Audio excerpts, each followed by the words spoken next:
హైదరాబాద్లోని సచివాలయంలో తెలంగాణ ముఖ్యమంత్రి రేవంత్ రెడ్డి అధ్యక్షతన రాష్ట్ర కేబినెట్ సమావేశమైంది. కేబినెట్ ముందు రైతు భరోసాపై కేబినెట్ సబ్ కమిటీ నివేదిక రానుంది. రైతు భరోసా అమలుపైనే ప్రధానంగా కేంద్ర కేబినెట్ చర్చిస్తోంది. పూర్తి డీటెయిల్స్ మా కరెస్పాండెంట్ రామకృష్ణ అందిస్తారు. Ramakrishna, over to you.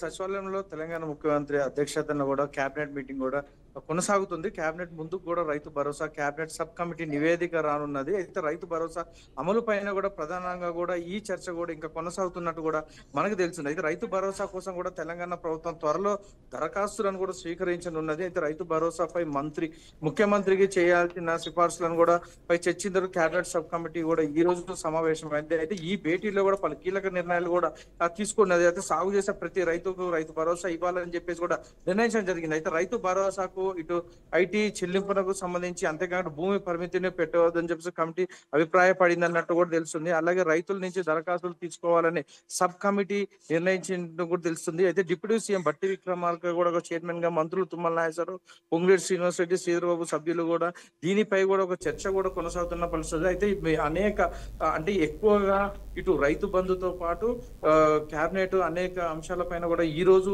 చర్చించినది కూడా అన్నట్టు కూడా తెలుస్తున్నది. ఇంకా కూడా ఇంకా కొనసాగుతున్నది మరి కొద్దిసేపట్లో కూడా అసలు చర్చ ఏం జరిగింది అనే దానిపైన కూడా ఇంకా మనకి తెలియాల్సి ఉన్నది. అయితే ప్రధానంగా చూసుకుంటే అయితే ఈ డబల్ బెడ్రూమ్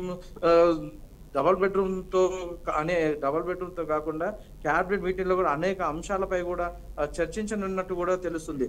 ప్రధానంగా అయితే రేవంత్ రెడ్డి అధ్యక్షన కూడా ఈ మీటింగ్ కూడా కొనసాగుతున్నది.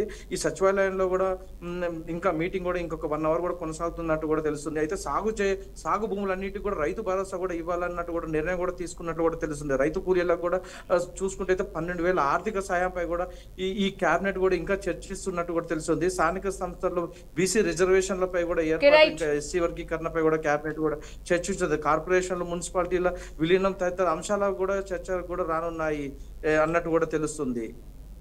Okay, right. Thank you Ramakrishna. ఇవి 6 at 6 సంబంధించిన updates. Keep watching BRK news. తెలుకోడి సత్తా.